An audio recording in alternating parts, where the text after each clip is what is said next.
Welcome to episode 4 of the Find and Seek podcast. I'm Victor, and today we're going to talk about a strange topic, about a shadow world that may exist all around us and can guide us to itself. I'm going to start by reading some really heavy stuff that I don't fully understand. Please bear with, because I think it will help the conversation later on. It's from Revisiting the Ether in Science by Beverly Rubik and Harry Jabs. It's from Cosmos and History, the Journal of Natural and Social Philosophy, Volume 14, Number 2, 2018. So here it goes. The ether, proposed to be a subtle primordial substance, was once thought to permeate all space and provide a substrate through which electromagnetic waves such as light traveled. It's a powerful explanatory concept that has roots in ancient indigenous knowledge and helped unify our understanding of the physical world for centuries. The concept of the ether was abandoned largely because of Einstein's special relativity theory, which contradicts an absolute frame of reference. Nonetheless, Einstein himself came to accept a new version of the ether to explain parts of his famous theory of general relativity. It is not well known that he came to believe and comprehend this mysterious something that he called the relativistic ether. In his 1920 speech given at the University of Leiden, he proclaimed, "According to the general theory of relativity, space without ether is unthinkable." Although belief in the static ether of the 19th century was abandoned with the advent of quantum mechanics, new dynamic models of space were developed. Space was viewed as a quantum plenum full of energetic potential. Indeed, space has measurable physical properties that imply the existence of a subtle substance modern scientists call Neo-Aether. Matter can be considered a unique dynamic state of this Neo-Aether. If you didn't understand all that, join the club. But we're going to still do a few more heady things. Even stranger, as the chart shows, just under 5% of our known universe is made of observable matter. About 25% of it is dark matter, and around 70% is dark energy. Scientists don't use the word dark to mean evil or nefarious. Rather, they use it to mean unseen, unobservable, unmeasurable, except for its effects. Today, the Chandra X-ray Observatory has observed two merging galaxy clusters in the Bullet Cluster through motion, heat, and X-rays produced. That 95% of matter and energy is in fact unseen and unobservable, except for certain effects like its gravitational influence. This shadow world of invisible physical matter and unseen swirling energy was first observed by Swiss-American astronomer Fritz Zwicky, who discovered in 1933 that all the stars in all the galaxies did not provide enough mass to keep the galaxies from escaping the larger galaxy cluster they were part of, from escaping its gravitational pull. Then in the 1980s, astronomers Vera Rubin and W. Kent Ford confirmed a similar phenomenon and took more detailed measurements. More recently, multiple teams of scientists have observed this unknown form of energy permeating all of space and significantly affects not only gravitational pull, which is contraction, but also it affects expansion. Therefore, they see it as a powerful, creative, seemingly intelligent force behind all knowable existence, all movement, all life. According to multiple leading scientists observing and writing about these things, there is an intelligence, a consciousness, rooted in this deep substratum of existence.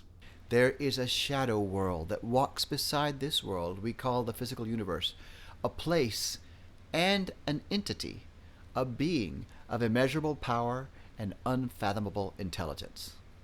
Centuries before, the Apostle Paul spoke to many of his contemporaries. They were philosophers in Athens, and he apparently knew of this mysterious information that modern science is beginning to finally rediscover, as did the philosophers he spoke with all those millennia ago.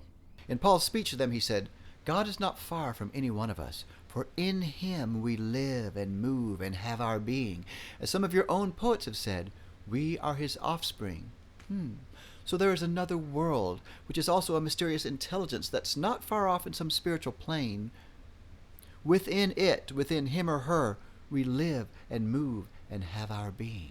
It's all around us, affecting us, moving us, creating us, and observing us. The writer of the book of Hebrews wrote about these observers. "Therefore, since we are surrounded by a great cloud of witnesses, let us throw off everything that hinders and the sin that so easily entangles, and let us run with perseverance the race marked out for us." He gave examples of this great cloud of witnesses in the previous chapter, and he included many heroes, prophets, and great leaders, but also included many folks who failed miserably.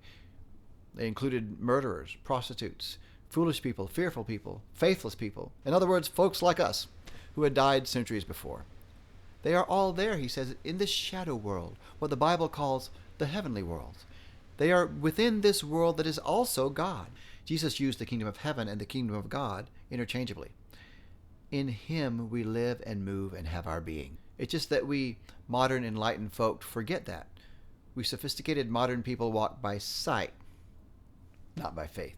Even though our own science has measured that only 5% of the real universe can even be seen or perceived, there's a lot more out there. There's a lot more that exists, whether we see it or not. What is it? How do we get there? Jesus knew it existed, and he said he knew how to get there. Once he told his followers, "If I go and prepare a place for you, I will come back and take you to be with me, that you also may be where I am." So it's where our blessed dead dwell today, and they can observe us. And Jesus is there with them. In fact, he's the one who brought them there, and it's apparently awesome. The ancient writer we know as the Apostle John once got caught up in a vision where he saw this shadow world. He spoke with angels, and even with Jesus. He wrote, "He, Jesus, will wipe every tear from their eyes. There will be no more death, or mourning, or crying, or pain, for the old order of things has passed away." So there is a place of joy, a place where we find meaning, purpose, fulfillment, community, oneness, healing for our wounded hearts. The Apostle Paul once wrote about this world, so we do not lose heart.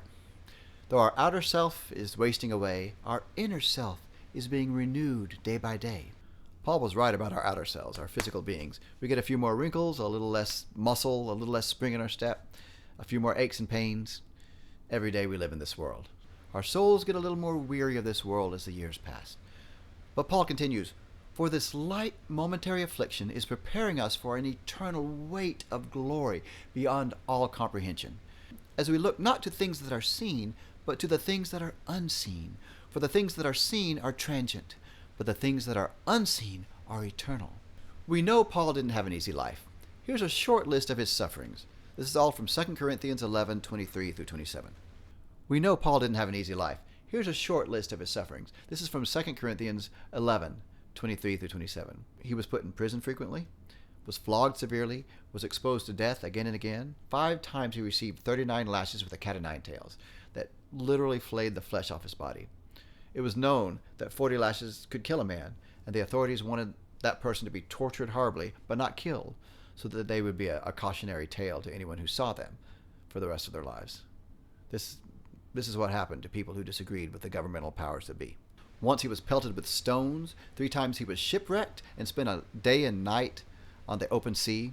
He was constantly on the move, avoiding capture. He faced danger on rivers, danger from bandits, danger from folks from diverse cultural and religious backgrounds, danger in cities and in the countryside, danger at sea, and heartbreakingly faced danger from dear friends who called themselves Christ followers, who betrayed him. He often went without sleep, often went without food. He'd been freezing, cold, and naked. And he called all this a light, momentary affliction. Can you believe this guy? Puts things in perspective, huh? Do any of us have a reason to complain, ever? Paul believed that this light, momentary affliction was preparing him for an eternal weight of glory beyond all comparison. He had a way with words, didn't he? He didn't look to the things that are seen, but the things that are unseen. He knew that the things that are seen are transient, but the things that are unseen are eternal. And Jesus promised to take us there. Once he said, "Truly I tell you, today you will be with me in paradise." Jesus said that to a thief facing execution. He was going to die that day, and Jesus, who was being executed on a cross beside him, told that man he was heading to a shadow world, the world of heaven, the land of eternal rest and peace, and he'd bring that dying criminal along with him to join that great cloud of witnesses who could observe this world from a place of peace and joy and perfect union with God. We're going to watch a music video entitled "Shadow World That Walks Beside." I hope it inspires you.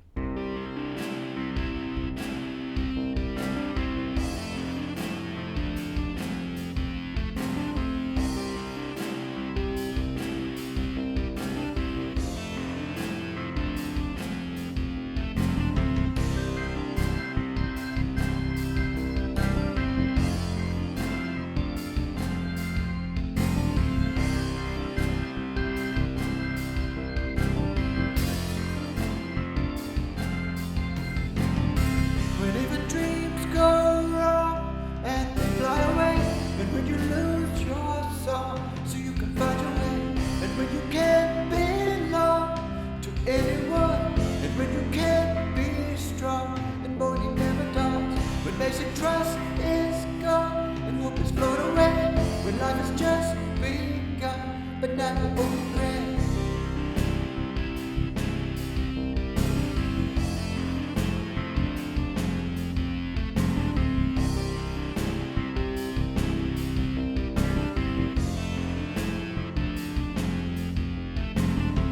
You wonder where they've gone, if they can hear you yet. You listen for their song and try to not forget the little moments when you knew each other's hearts, the loving that you meant, then it was torn apart. And so that somewhere else, another plane of being, and left you on the shelf, searching but never see. Look in the mirror of faith and find your younger eyes, and dreams that once were erased have somehow come to life. The paths you stumbled on and finally led to God. Your broken body that is strong, this lonely song. Shadow world that walks beside reality that's measured by our senses, stripped of wonder, simple, transitory things. Mystic flame described by eyes that open past illusions of false permanence, to find the mystery in the mundane.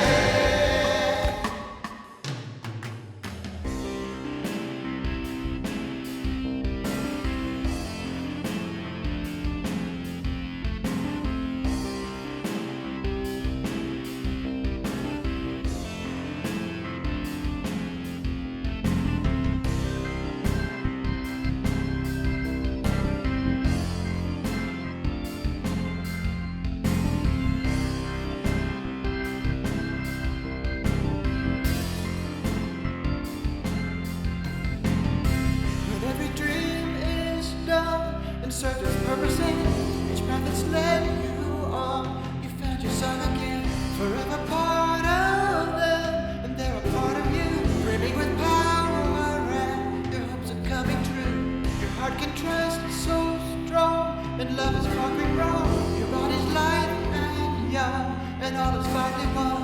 The silent watchers call, and you can hear them now. The light is finally dawned, and you must keep your vow. The road you shambled on now leads you on to God. You leave your body that is strong, it's lonely song. Rise up upon us from the light of creation, and the gardens of Hyperion, they watch us from a place of mighty rest. Cloud of witnesses, they're one with each other, and the source of all the beauty, life, and all that is and will be. Rise upon us from the light of creation, in the gardens of Hyperion, they watch us from a place of mighty rest. Cloud of witnesses now walk with each other, and the source of all the beauty, love, everything that is and will be.